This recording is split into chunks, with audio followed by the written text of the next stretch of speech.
Case study. I will talk about my BSA to help you understand the problem with practice, okay? Because remember, here I want to focus on your practice, okay? And how a false beginner is having problems with their practice, and as a result, they don't get to the next level, they don't improve their speaking skills, and because of that, they don't feel confident to speak in English, to have a conversation, to understand. Maybe they get too nervous and it's difficult for them to understand the people in English. So that's why I'm gonna analyze some cases of students that I have inside my academy. I didn't put names here, I'm just gonna describe some stories, some experiences, because I'm always talking to my BSA.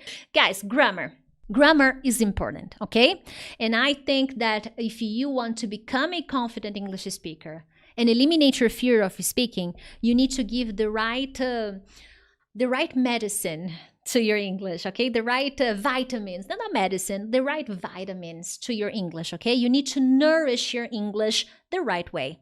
And grammar will be important. And when an English learner starts their journey to fluency, they study grammar, okay? But as they keep going, they start to get a little lost in their practice. And because of that, they focus too much on the grammar, on the grammar, on the grammar. They use those books. Let me see, because I have those books here. They use these books here. They're not bad books, okay?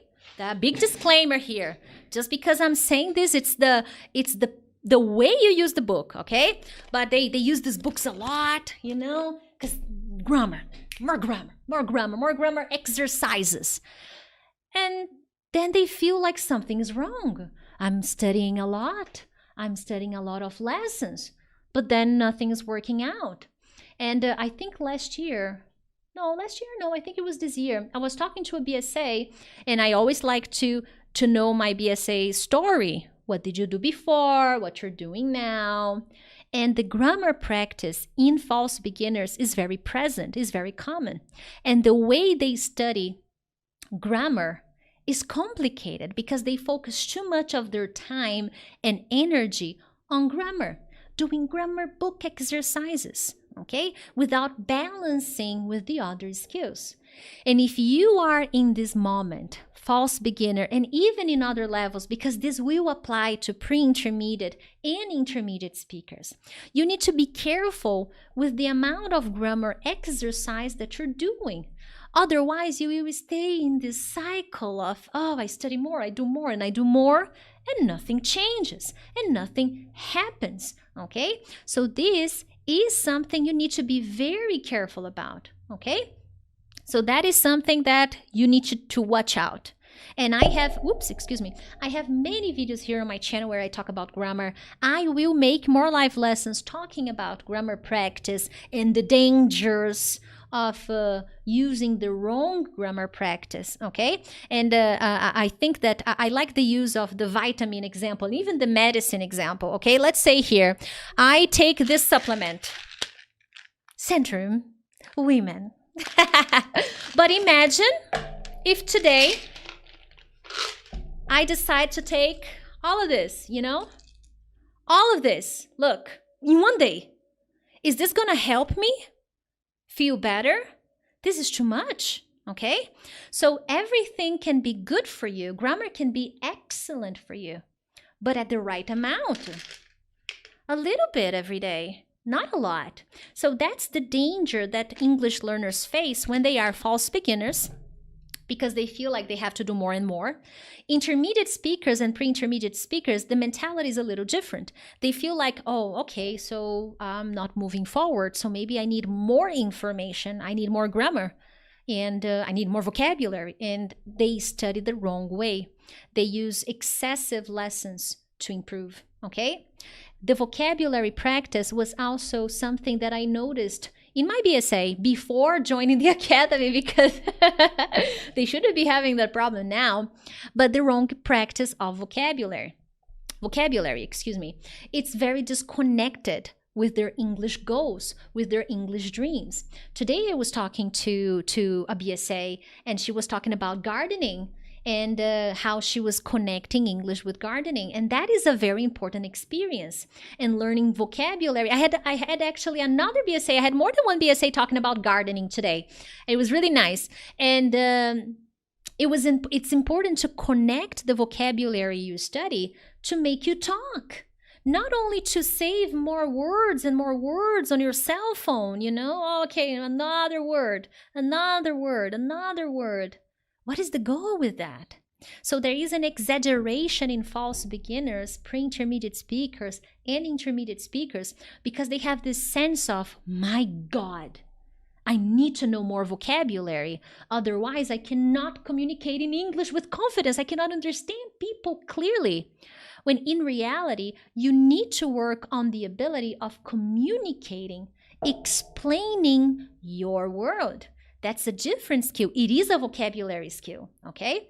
But it's not about learning more and more and more words. It's about learning how to describe things, especially the things you don't know. That is what is going to help you build up the confidence. Because if your mentality is constantly on, oh, but if I don't know a word, I'll get stuck. You will never build the confidence to speak. But if you build the habit of, okay, I don't know this word. It's okay, but I have to learn to explain what I don't know. That is what is going to make you more confident to talk to anyone, anywhere, anytime in English, okay? Listening practice is also a problem, and I saw some comments already, you know? I listen a lot on the way to work, and I listen, and I listen, and I listen, and I listen. But how about your listening comprehension? Is it better? You know? And guys, don't get me wrong, if you love studying and you study a lot, that's okay, good. But we need to be productive with the listening practice we have, so that when it's time to have a meeting or a conversation in English, or maybe you're talking to a tourist in English, you understand them. And to improve your listening skills, you need the right strategies. Otherwise, you're not going to be able to work. You know, just before this class, I was talking to a BSA, and she was telling me that before the academy, she was following a program that only focused on listening. That is very hard, because you need to, if you want to be a confident English speaker, in my opinion, what is a confident English speaker? It's someone who can talk to anyone, anywhere, anytime. He doesn't have the perfect words. No, not at all. He doesn't know all the words in the world. He makes mistakes. A fluent speaker, a confident English speaker will make mistakes, but they develop the ability to communicate with efficiency, with the words they know, with the English they know. And focusing only on one skill will not make you a robust speaker, will not make you a complete English speaker, because one skill will help the other. Everything is connected, okay? And another important thing, for example, I am an auditory learner, okay? I learn by listening. It's very important to me. Let me drink some water. I listen a lot. But I also need to stimulate my visual channel, my kinesthetic channel. So it's important that you work on different skills. And only listening, and listening the wrong way, will not give the results you're looking for. That's why I see so many English learners who are maybe on their on their pre-intermediate level or intermediate level, and they are still struggling with basic conversations. They still have problems understanding their favorite movies, TV shows, and it's all connected with the practice, okay? So maybe at some point in your journey, at the beginning of your journey, someone told you, hey, listen, and listen, and listen, listen, listen. But that's not how it works, okay? Of course that I agree with the repetition process. I love repetition, okay? I teach my BSA how to repeat, because there is a way to repeat, okay? But you need to do this the right way. Otherwise, you will be wasting your time and energy. You will lose motivation to keep going. And the same goes to reading. Reading is maybe for some, not for everybody, of course, but reading is something that students don't do. It's like reading, no, I just read my favorite Instagrammer post. You know, I follow the Kardashian. I don't know. I follow whatever. I follow Justin Bieber, and he posts in English. Sometimes that's what I read. What? You need to have a reading practice. And here it's something that I identify in English learners who are false beginners, pre-intermediate speakers, intermediate speakers. They didn't develop the reading habit.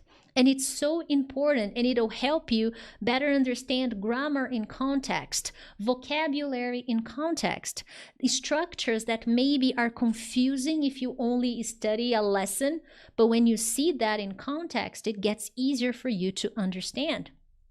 Not to mention the writing practice. So these are all activities that you need to take a closer look. As a false beginner, you are ready to go to the next level, becoming more confident, understanding more and more. But now it's time to stop and focus, okay? This is a lesson, and I'll be making more lessons in this style to help you. Hey, wake up call. Because if you're trying to get to the next level, become more confident, understand more in English, improve your vocabulary, the problem is in the basics, okay? The problem is when you started. Because when you started, you didn't have the awareness that you have today, okay?